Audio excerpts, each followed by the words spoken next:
pen name, pseudonym, nom de plume. Hi guys, there are many reasons why you might consider using a pen name, but it is a big decision to make. Creating an alternate identity can take a lot of work. Not only will you be using this name for your website, but you're also going to be using it for all of your social media platforms. So creating all those social media platforms is one thing, but maintaining them all is another. And that's where some of the hard work comes in with creating a pen name. In contrast, you could be one of those writers who is switching genres and you are open about pen names that you have. For instance, if you write adult thrillers and then you want to write young adult fantasy, you can use 2 different names and then be open about it. You can be secretive about it. There's just a lot of options when it comes to pen names and what you want to do with them. First up, I have 5 reasons why you might want to consider using a pen name. Number 1, you're active in your professional community. Many of us are not full-time writers. We have day jobs. And if your day job is one where people might not take it well that you're a writer, it might not look as professional to your other colleagues, then you might want to consider using a pen name and writing under that instead. Some examples of those types of professions might be something like a political, heavy office environment where maybe you're taking out clients to sell them products, or you're traveling the world and speaking to people. Obviously, if you're writing in a genre that relates to that topic, that's a different thing, but if you're writing fiction, you might want to separate that from your professional life. Even if you're a writer of literary fiction, or you write for a magazine, or you write for the newspaper, you might want to consider using a pen name for all of your fiction works. On that topic specifically, it helps people to identify your name as either fiction or nonfiction. Joanna Penn does this, where she writes all of her nonfiction work under Joanna Penn, and then she writes all of her fiction work under JF Penn. Number 2, your writing is a little risque, or gory, or pretty much anything that you don't want your grandma reading. If you're a historical fiction writer, but you're also an elementary school teacher, and you know that your writing might have long scenes in brothels, you definitely should consider using a pen name so little Sally's parents don't find out that you write things that the students should not know about. On a separate note, if you write really crazy, gory scenes, or scenes just not suitable for grandma, that's basically how you gotta think about it. If you don't want your grandma reading it, you should consider using a pen name. Family members are usually really excited to hear that you have a book coming out, so if this is something you would rather avoid, you should definitely keep that in mind. Number 3, your name is confusing or really, really long. I have a friend who has 3 parts to her name, I guess. Her first name, her first last name, and then her second last name. She also has a middle name, but she obviously doesn't use that. And all of them are really long names. So if she were to write fiction, I would suggest she try to shorten that a little bit, because you really only have so much room to put your name on a novel. Your name can always be the focal point, and you can make it as big or take as much room as you wanted to, but ideally it wouldn't be super duper long.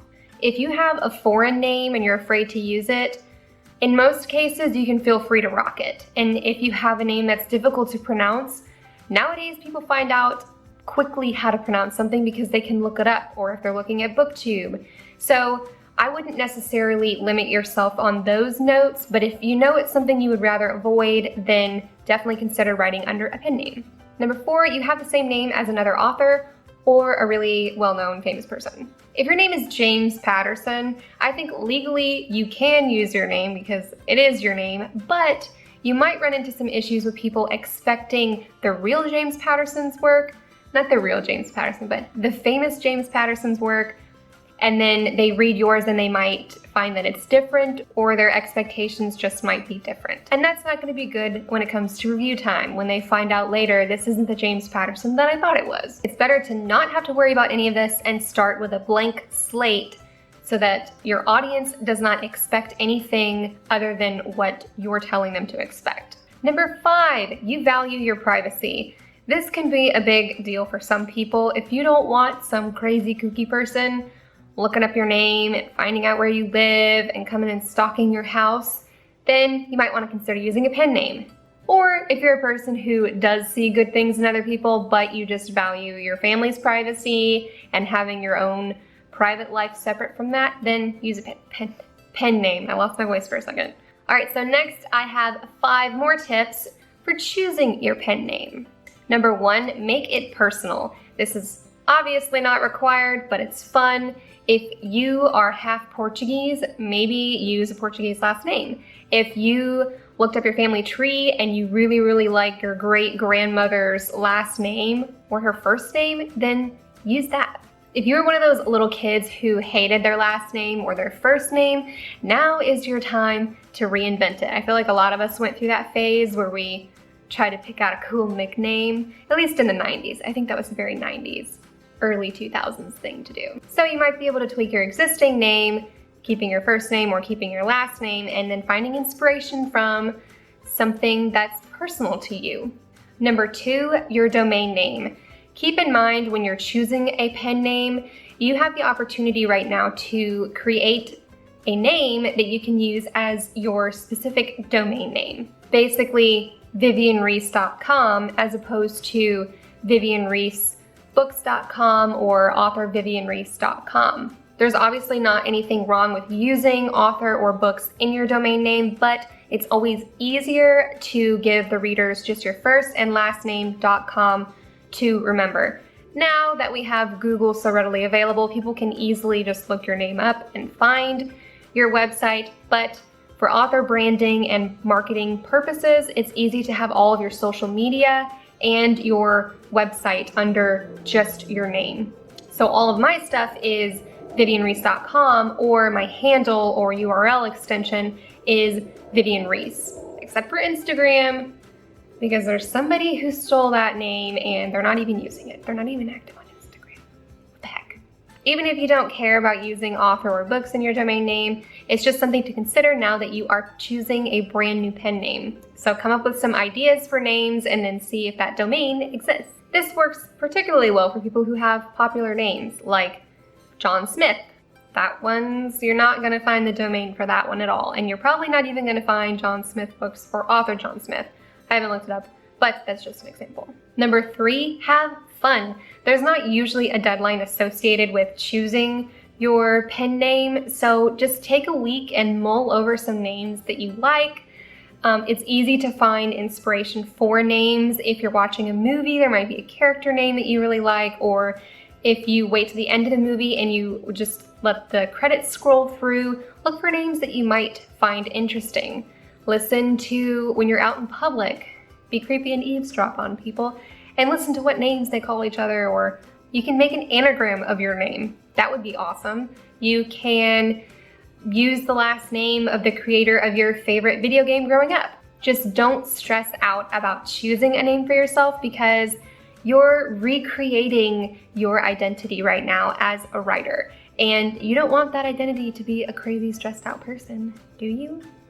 So go ahead and have some fun while you're choosing your pen name. Number 4, and this is very similar to what I previously talked about, don't make your name similar to another famous person or author, unless you're doing some kind of parody writing like Pride and Prejudice and Zombie. I don't know the legal rules on that, but that's just a thought. Ben Knofleck is gonna remind people too much of Ben Affleck, and even though he's not a writer, I don't think he's ever written a book. People might still have some preconceived notions on what type of book he would write, or they might not have liked him in some movie, and then now you've ruined your chances because your name reminds them of Ben Affleck. Don't do it. Some people might be tempted to use another person's fame to help skyrocket them when they release their book, but I feel like that's cheating yourself, and not just because of the moral issues, but you want people to fall in love with your writing and you as a writer, and not piggyback off of somebody else who has laid a foundation for you that might not be that good of a foundation, because you don't really have any control over what they've done, or if somebody doesn't like Ben Affleck because of his political views, and then now they won't read your book because they just don't like Ben Affleck. That's kind of a bad example, but I think you guys get the point. Number 5, fit it to your genre. So if you're writing a thriller novel, a lot of those writers tend to use their first and middle initial followed by their last name. So it's a trend basically throughout the entire genre. There's not very many of these trends, but it works really well in your favor if you follow trends like that, because typically people when they see your book cover, because we all judge a book by its cover. If you say that you don't, you might be lying. If you follow trends like this, it helps your readers to identify your novel as a thriller separate from all of the other novels. So even though your cover might not specifically look like the action-y, sort of mysterious thriller type covers, even having your name displayed as that might be a trigger for some people to associate it with a thriller novel. Again, Joanna Penn writes under JF Penn. Not all thriller writers do that, obviously. Look on Amazon or wherever you purchase your books and see if there's any trends like that that you might want to follow yourself. All right, my last little note for all of you guys is that your pseudonym will not always be private. There are some instances where you would still have to use your real name for some documentation. If you're filling out anything that's legal or that will be used for your taxes, you do need to use your real name.